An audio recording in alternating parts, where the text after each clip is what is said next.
বর্ষায় কিভাবে বেহাল অবস্থা হয় তাহলে দেখলেন তো।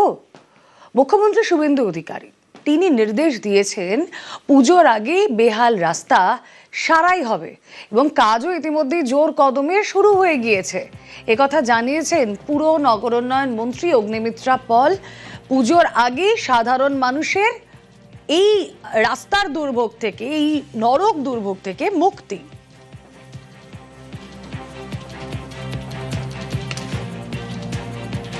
মাননীয় মুখ্যমন্ত্রী খুব স্ট্রিক্ট ইনস্ট্রাকশন দিয়ে দিয়েছেন, যত রাস্তা আছে সেটা ইউডিএম এর আন্ডারে হোক, পিডব্লিউডির আন্ডারে হোক, সেটাকে ঠিক করতে হবে 10ই অক্টোবরের মধ্যে। এবং আমাদের দপ্তরের মধ্যে যা যা রাস্তা আছে সেগুলো অলরেডি আমাদের প্রত্যেকটি মিউনিসিপ্যালিটিকে জানানো হয়েছে, ডিএমদের জানানো হয়েছে, সেই লিস্টও চলে এসছে এবং ডিপিআর করে ইমিডিয়েটলি কাজ শুরু হয়ে যাবে। 3টে লেয়ারে রাস্তা হয়, ফার্স্ট অ্যান্ড সেকেন্ড যে লেয়ার সেটা তৈরি হয়ে যাবে।